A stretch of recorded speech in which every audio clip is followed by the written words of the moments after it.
Cześć, witam was z pierwszego, no w sumie z filmu porównawczego, może tak to nazwę, naszego Nesobusa, które tutaj będą w Gdańsku użytkowane przez najbliższe 10 lat, a no nie zdążysz niestety. Cześć.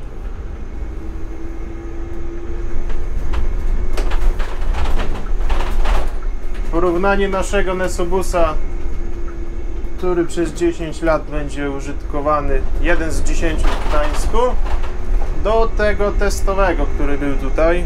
No i może jeszcze jak zdążę, to odpowiem na parę pytań z poprzedniego filmu Q&A.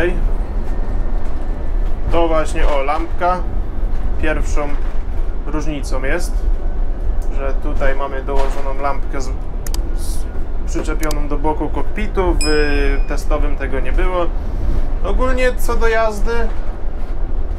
do jazdy się zmieniło tyle, że ten jeszcze, nie wiem czy tak zostanie czy nie, ale jeszcze nie skrzypi. Skrzypią, no skrzypi w sumie drzwi skrzypią, uszczelki, gumy, które się ocierają o siebie, no to skrzypi i to jest chyba jedyną albo, no wydaje mi się, że to tylko to skrzypi, tak jak szukałem, w którym miejscu to może być. Także tylko uszczelka tutaj pierwszej połówki, pierwszych drzwiach skrzypi i tak to chyba w kabinie kierowcy za bardzo więcej punktów skrzypiących nie ma.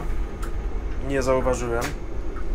Także to jest to. Różnica kolejna to w tym mamy pełną kabinę zabudowaną, że pierwsza połówka pierwszych drzwi jest tylko do użytku kierowcy, tak jak jest to w elektrycznych manach, które są w Gdańsku już od roku w sumie. No prawie roku, bo one od września chyba są, z tego co kojarzę, w użytku. Tylko że różnica jest tutaj taka, że te lustro, co tutaj jest, regulowane elektrycznie oczywiście, z miejsca takiego, tu musimy się wychylić, jakby nie mogli tu z lewej strony tego dać, no ale trudno, no jest tam, to jest jeden minus, że trzeba się tak wychylać. Drugi minus to, że kabina kierowcy nam przysłania widzenie w tym lustrze. Także i w tym normalnym takim kącie, lustrze o normalnym kącie, i w tym przybliżającym mamy ograniczone te pole widzenia. Nie możemy sobie przekręcić tak jak chcemy, bo nam po prostu ten słupek w drzwiach od kabiny przysłania pole widzenia. Także tak jak i w testowym, jak lustro było tam na boku takie okrągłe i też zasłaniane było, fakt, że bardziej było zasłonięte przez słupek od kabiny, tak i tutaj też to jest.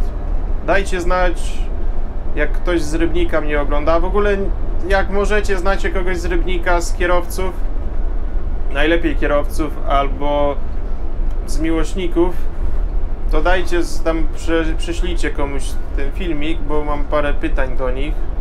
Najważniejsze pytanie to pozycja za kierownicą, bo podobno taką dostałem informację, że w Rybniku zostało to zmienione, że kierowcy, którzy są wyżsi, 1,80 m wzwyż, narzekali, że jest niewygodna pozycja za kierownicą i zostało im to zmienione. No i ogólnie no jest tak męcząca troszkę pozycja za kierownicą, ponieważ no o ile lewą nogę ja i tak zazwyczaj mam zgiętą, tak sobie tutaj na palcach trzymam czy coś, tak prawa noga no jest tak, no nie jest to kąt prosty, no ale nie jest, no brakuje troszkę, żeby tak było wygodniej, żeby ta noga się nie męczyła, bo po 8-9 godzinach służby jednak troszkę tą nogę czuć, niestety. To minus właśnie Nesobusa jest taki, że pozycja za kierownicą, no brakuje miejsca na nogi. Jakby się dało ząbek do tyłu odsunąć i do tego jeszcze kokpit, bo właśnie problem też jest tutaj w Acti, że to jest maksymalny, tak jak schowamy, ok, I to jest maksimum. Już dalej nie pociągnę tego, aby się jednak przydało, żeby troszkę bliżej ten kokpit był w nas, żeby nie trzeba było odrywać pleców od oparcia fotela podczas manewrowania na rondzie czy na jakimś skrzyżowaniu, no bo jest to męczące, a znowuż jak się przybliżymy, no to nogi już całkiem będą zgięte i to będzie męczyło nas jeszcze bardziej, także to taki trzeba kompromis tutaj znaleźć co do tego, żeby w miarę tam jakoś to wygląda, jakoś to się siedziało za tą kierownicą, no bo nie ma złotego środka niestety. Jak się nie zrobi, tak nie będzie idealnie.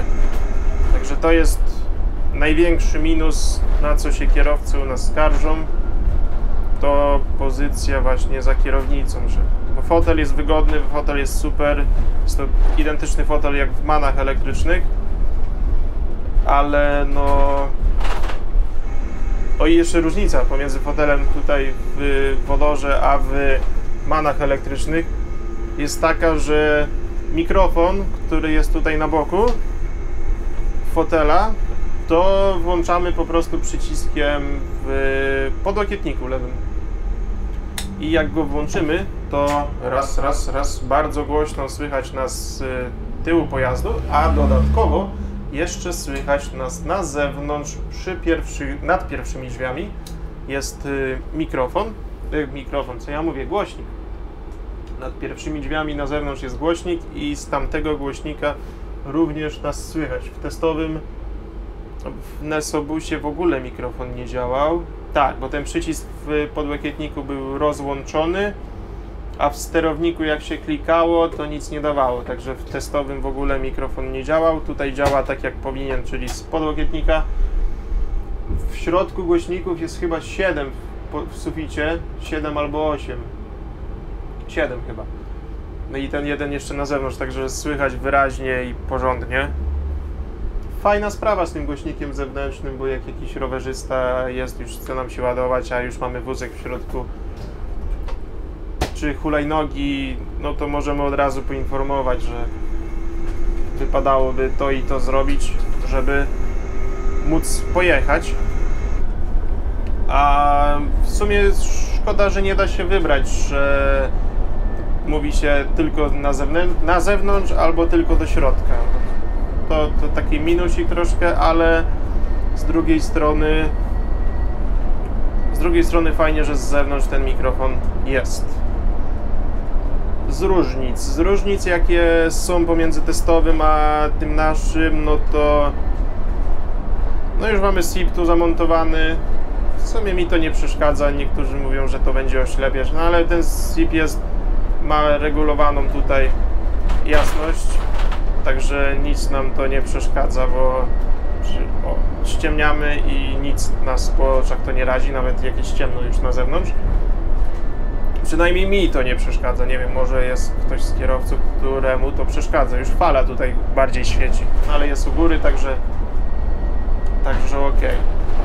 Kabina, no tutaj kokpit jest na płasko ścięty, cup holder w tym samym miejscu, gniazdo zapalniczki w tym samym miejscu, schowek na dole też. Radiotelefon nam tutaj wrzucili, w testowym oczywiście go nie było, teraz wrzucili go tutaj. Na rozkład jazdy miejsce, w testowym w sumie było, ale było takie małe, tutaj jest fajna duża tabliczka. W sumie tutaj nie przysłania, bo i tak jest wielki słupek, że tak nazwę go A, który przysłania nam trochę widoczność, ale plus jest taki, że nie wiem czy w testowym było, natomiast w tym czujniki są przednie i tylnie zbliżeniowe, parkowania, nazwijmy je parkowania.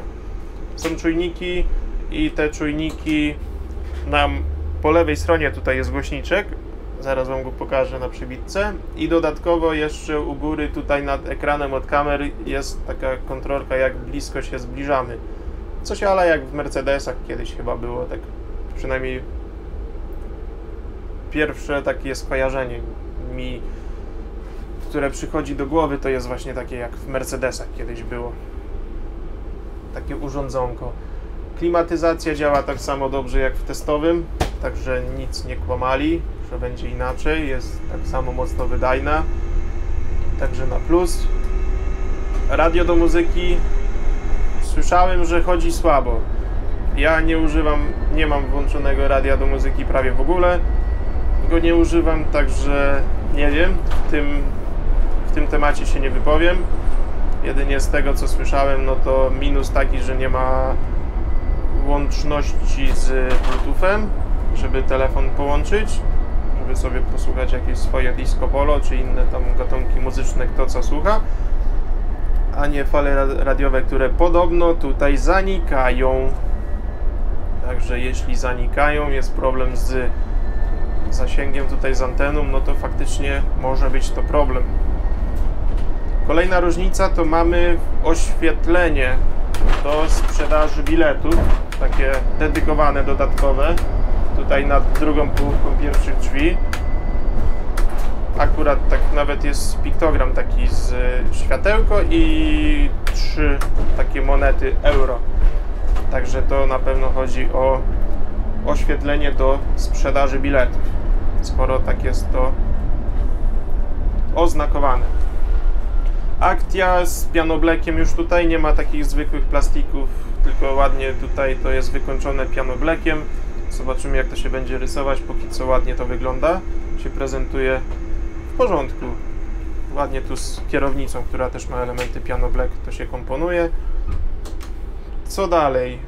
Dalej to tutaj po lewej stronie, przy szybie bocznej, dorzucili nam kratkę nawiewu. Tak jak w testowym było tam gniazdo zapalniczki dodatkowe, z tego co kojarzę, to tutaj dorzucili nam kratkę nawiewu, która w sumie, no fakt, że jest ogrzewana szyba boczna, ale no dodatkowa kratka, która tam cały czas nam dmucha.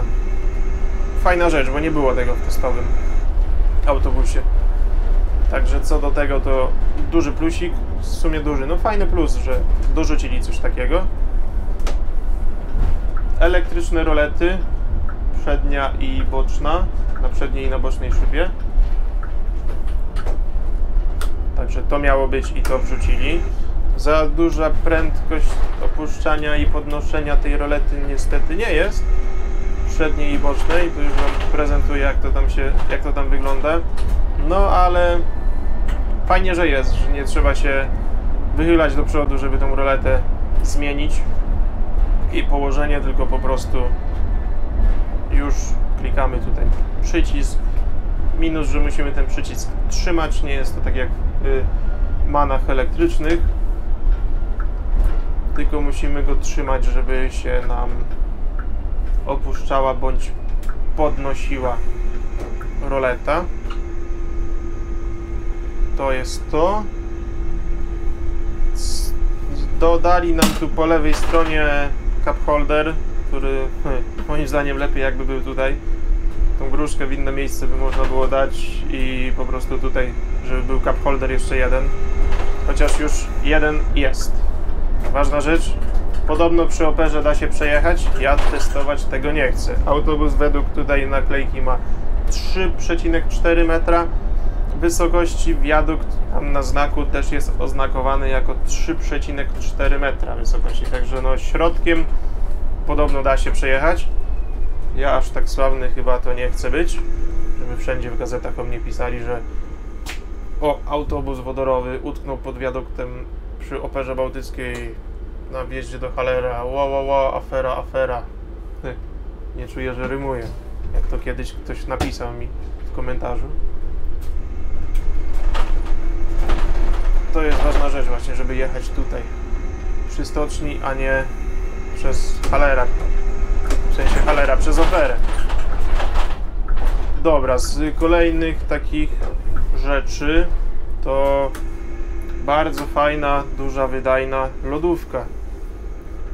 To jest duży plus, bo ona faktycznie chłodzi, porządnie chłodzi tak, że aż szron w niej się pojawia, a nie to co w leasingach po prostu dmucha chłodnym powietrzem, w sensie w leasingach mam na myśli Citara. Te od 16 roku, które z tam początkiem 30, numery taborowe co mają, no to tutaj faktycznie ona jest duża, pojemnik z jedzeniem wejdzie, woda wejdzie, napój wejdzie dużo rzeczy. No 2 butelki takie duże, że tam jedną teraz wam pokazałem, to 2 takie duże butelki się zmieszczą bez problemu na stojąco. No to wydaje mi się, że jest to duża lodówka jak na autobus. Szkoda, że w takim miejscu, bo tu jednak mamy drzwi od kabiny i troszkę nam wtedy miejsca zabiera, no ale jeśli chodzi o tą konkretnie sztukę, no to nie wiem, gdzie indziej można było ją umiejscowić, żeby za bardzo nie przeszkadzała. Za fotelem nie ma miejsca. No co, na wejściu gdzieś tam nic, no takie miejsce wybrali. Fajnie, że jest porządna. To jest duży plus. No i różnica głównie to właśnie ta kabina. Minus troszkę, że nie ma gdzie plecaka, torby czy czegokolwiek tam schować, bo nie ma takiej typowej kieszeni na plecak. Jest takie małe tam na wejściu, to tam trzymam zawsze sobie pokrowiec od GoPro, a tu na boku jeszcze miejsce na wodę, także fajnie, bo dużą butelkę można tutaj zmieścić bez problemu. W testowym, w tej małej kabinie tak było średnio na wcisk trochę. No i taka mała szufladka, ja tu akurat tą szufladkę otwartą używam, żeby książkę, kartę drogową tam schować. A plecak po prostu mam mały taki, to przy fotelu kierowcy tutaj leży. Z różnic. Tapicerka u nas już jest ta nasza gdańska, tak jak w elektrycznych manach, tylko różnica polega na tym, że tutaj fotele dla pasażerów są moim zdaniem bardziej wygodne jak w manach elektrycznych, bo nie jest to po prostu materiał i plastik, tylko jeszcze jakaś tam gąbeczka jest dodana, także plus dla nich, że jednak troszkę bardziej o wygodę pasażerów zadbali. W testowym była to biała taka z ekoskóry tapicerka, która no, w normalnym użytkowaniu moim zdaniem nie miałaby racji bytu, bo by zaraz była szara, a po dłuższym czasie czarna. Po różnych pasażerach to by wyglądało tragicznie. A wrzucili tą naszą ładną czerwoną z żurawiami, z napisem Gdańsk, także bardzo ładnie to się prezentuje moim zdaniem. Dodatkowo dwa takie miejsca jeszcze są na jakieś tam bagaże. Siatki z kapustą kiszoną, jak to niektórzy tam nazywają to. I plus taki, że jest duża tak zwana rzeźnia, miejsce na wózek inwalidzki, tudzież rower. I tak tam teoretycznie może wejść tylko jeden rower, bądź tylko jeden wózek. Nic więcej nie może być przewożone. Za pozostałe rzeczy odpowiada kierowca, jak cokolwiek się wydarzy. Ale fajnie, że jest więcej tam miejsca, także więcej stojących miejsc. W autobusie, wiadomo, dwa miejsca siedzące to zajmują tyle miejsca, co tam wejdzie z 6 osób nawet na stojąco. Takie są godziny szczytu, także plus za to. Z kolejnych rzeczy tutaj co się różnią, to z zewnątrz. Z zewnątrz różnica polega na tym, że z przodu mamy takie niebieskie ramki, wokół lamp są niebieskie, takie oczka. No i dodatkowo jeszcze w porównaniu do innych autobusów u nas to jest więcej wyświetlaczy. Z lewej strony jest wyświetlacz z numerem linii, z prawej strony jest wyświetlacz z numerem linii i z prawej strony jest wyświetlacz z numerem linii oraz z kierunkiem danej linii. I dodatkowo z takiej największej zmiany, bo to, że tam z lewej strony jest dodany numer linii, to tam ok. Z lewej albo z prawej, już w sumie nie pamiętam jak to było, ale z tej i z tej jest na pewno. To z tyłu mamy duży wyświetlacz. Nie jest tak jak w pozostałych autobusach u nas w firmie, że jest po prostu numer linii, tylko tutaj jest jeszcze kierunek danej linii, tak jak to u drugiego przewoźnika podmiejskiego z Gdańska. Nie będę po nazwie wymieniał, bo tam różne chodzą informacje o aktach oskarżenia, że się źle człowiek wypowiada na ich temat, a jest jak jest, to tam nie będę z nazwy wymieniał, wiadomo o kogo chodzi. To w ich autobusach jest duży wyświetlacz już wcześniej montowany. U nas teraz od Nesobusa stwierdzili, że tak będzie robione. Fajna rzecz, bo chociaż pasażerowie, którzy na przystanku stoją, mogą zobaczyć, który autobus im uciekł tak naprawdę z przystanku odjeżdżający, czy to jest akurat ich, i muszą rozpaczać, że się spóźnili na przykład spóźniony autobus, czy jednak to był autobus jadący w przeciwną stronę i mogą się cieszyć. Także fajnie, że to zostało dorzucone. Kolejna rzecz, z plusów jazdy może, bo z różnic, nie wiem, czy jeszcze jakieś różnice tutaj są. Lustra z zewnątrz to samo. Fotel. Fotel w sumie różni od testowego się tym, że tu jest wentylowany i ogrzewany. W testowym był tylko ogrzewany. Także to jest taka różnica jeszcze co do fotela. I z różnic chyba takich większych to będzie tyle. Jakoś za bardzo tam nie kojarzę, żeby z czymś jeszcze on się różnił od tego testowego. Co do pierwszych wrażeń z jazdy, bo już tam 5000 km za tym autobusem jest, 4975 ma przebiegu. Także co do wrażeń z jazdy, wszystkie zadania w Gdańsku bez problemu są nim do obsłużenia, jeśli chodzi o zasięg. Nie ma tego problemu co w manach elektrycznych, że nam zbraknie baterii. Tak jak miałem no bez problemu te 450 km jest do zrobienia, co producent podaje. Bez żadnego starania się, ze wszystkim włączonym, co tu człowiek sobie chce, ogrzewaniem, wentylacją, czymkolwiek, no. Muzyki można słuchać, wszystko robić, a i tak bez problemu się, nawet bez używania retardera tutaj z manetki, to bez problemu się zrobi te 450 km.